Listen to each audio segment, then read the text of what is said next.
All right, this is a brief overview of Reserve for engineering candidates who know almost nothing about what we're doing so that you can orient on what the heck we are basically.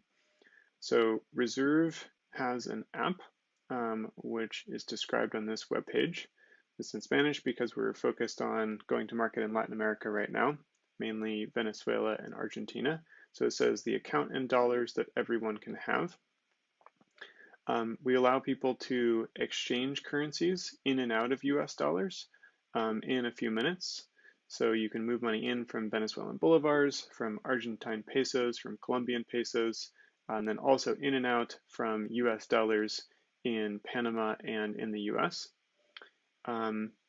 We allow with the app people to make payments with those other currencies. So you can have a reserve dollar balance, like a US dollar balance in the app, and then you can make payments to a third party that isn't even a reserve user, and they'll receive one of those other currencies. So you can make a Venezuelan bolivar payment even if you're someone who doesn't have a Venezuelan bolivar bank account. And this is pretty handy. A bunch of our users use this for different things. And then you can send reserve dollars back and forth pretty quickly and for free. It's very similar to Venmo or Cash App. And then a big thing that a lot of our users do with the app is just to save money, to save in dollars, because the Venezuelan bolivar and the Argentine peso both tend to lose value against the dollar, sometimes very quickly, sometimes slowly. And so a lot of people in those two countries use US dollars to save. And that's something that we've made a whole lot more accessible with this app than it tends to be with the other informal systems that people have to deal with. So the app has been out for about a year now, but it's been in closed beta until just a week ago. So it's done well. It's growing in popularity. You can see, a little bit of indication with the number of reviews that have come in. And we were excited because recently, this past week, when we opened it up, we got to #1 on the Play Store in Venezuela for finance apps, just in terms of the number of downloads that we were getting. So we're seeing very clear indication of interest and usage. And we're at the point where, even though the numbers are still small for our user population overall, because we're still very early on, we have millions of dollars of transactions flowing through the app every week at this point. So we're seeing really clear usage and really strong signs of product market fit at this point. We're pretty comfortable declaring product market fit, and we're really focused on scaling that product and improving it to be able to serve and reach a wider audience. This is our Spanish speaking Twitter account, so you can see, a little over 20,000 followers. Those are all organic, so that's sort of a quick indication of the community size so far for app users. Reserve kind of does two things right now. So we've made a cryptocurrency that is, it's called a stable coin is the term in crypto, which is a token that is stable against something else. In our case, it's backed by US dollars. So the way the Reserve token works right now is it's a combination of these three other stable coins. If you're in crypto, you'll recognize these logos. If not, you won't. Don't worry about that. Basically, each one of these is backed 1-to-1 with US dollars in American bank accounts. We aggregate them together for a little bit of diversification and for a few other reasons in order to create the Reserve token. These other logos here kind of indicate that the way our protocol works, these collateral assets are flexible. So if one of these were to have troubles of some kind, it could be swapped out for other stablecoins of equivalent value. And so these stablecoins, the Reserve stablecoins, can be minted and redeemed directly with the blockchain. We have the simple tool, portal.reserve.org, for doing that. I have a demo wallet connected, so you can see I have 60 RSV. That means I have 60 Reserve tokens in my wallet. And so if I wanted to, I could type a number here and redeem, and then that would increase my balance for these collateral assets. Or I could do the same thing in reverse to generate more Reserve tokens. So I would take these collateral assets, I'd type a number here, and it uses 1/3 of each of these tokens for every Reserve token that you mint.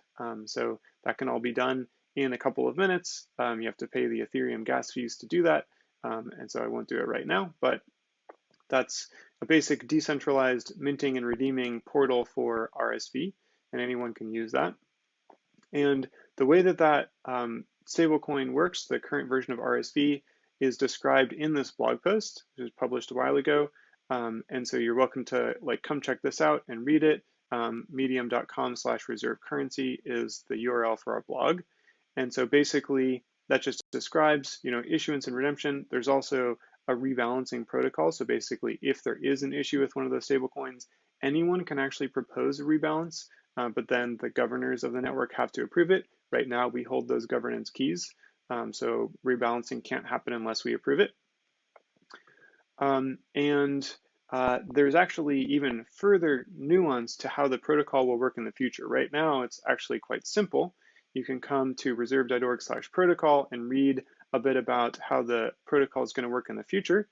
It'll be something like this. I'm not going to go over the details right now, but one important piece is that it's actually a 2-token protocol. So there's the reserve token, which is the stablecoin, and then there's the reserve rights token. And that reserve rights token does exist today. It doesn't have all the functionality that we'll have with that full protocol launch, but it is trading on crypto exchanges. So you can see it has a value of 8 cents. So the market cap of the tokens that are circulating right now is a little over $1 billion. And the market cap of all the tokens that exist, which is 100 billion of them, is a little over $8 billion at the time of making this video. As you can see, this price is really volatile. And here we're even looking at the log chart. If we switch this to the normal chart, you can see, prices move quite a lot in crypto. Crypto markets are up right now. They could go back down in the future. The reason for me sharing this is just to show that there is significant trading volume. There is significant exchange listings for the reserve rights token. And that's relevant to us as a project because we're in crypto and because this token is trading, we've done well in crypto markets. We have a really long cash runway. And so for you as an engineering candidate, the way that comes in is we can offer competitive cash salaries. We can pay you in reserve rights tokens that are locked or in cash, depending on your preference. And we have many, many, many years of cash runway. And so we're not in the normal sort of circumstance of needing to fundraise sometime in the next 6 months or anything like that. We can just basically focus on doing the project right as fast as we can, but not going crazy over it. This is the English-speaking Reserve Twitter account. You can see we're a little over 60,000 followers, so that's kind of an indication that we basically have more people following the project on a speculative basis right now who are holding the reserve rights token than people who are using the app. But the app user population has been growing, I would say, faster than the speculator population at this point. But you can come check out our English-speaking Twitter for some, sort of explanations of what we're doing and some news about the project, if you're curious. And then here's a little picture of, what our team Zoom looks like. This is, months out of date. So actually our team is more than twice this size at this point. But just so you can sort of see some of our faces, give a little bit of a human element to this presentation. At this point, the team has, the engineering team has 6 full-time people and 1 part-time person.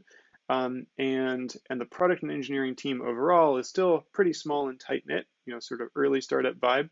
The team overall is starting to scale. We are close to 60 people. And a lot of those people are in operations and customer support because as more people join our app every day, we have a lot of customers to handle. We have a lot of customer inquiries to handle. The distribution of our team, so we are fully remote. We went fully remote at the beginning of COVID, and we decided to stay that way, in part because we're just destined to be a global project, so we're hiring people all over the globe anyway, and also because it's actually easier for us to coordinate and stay in sync fully remote than having one hub office and then a bunch of people in other places. The team is a little bit less than a quarter spread across the US and a little bit more than 3/4 spread throughout Latin America, with an emphasis on Venezuela and Argentina, but also several other countries are represented. So that's a quick overview of us. And if you find this interesting, I encourage you to hop into our interview process. It'd be great to meet you and learn about how you code and see if you'd be a good fit for the team.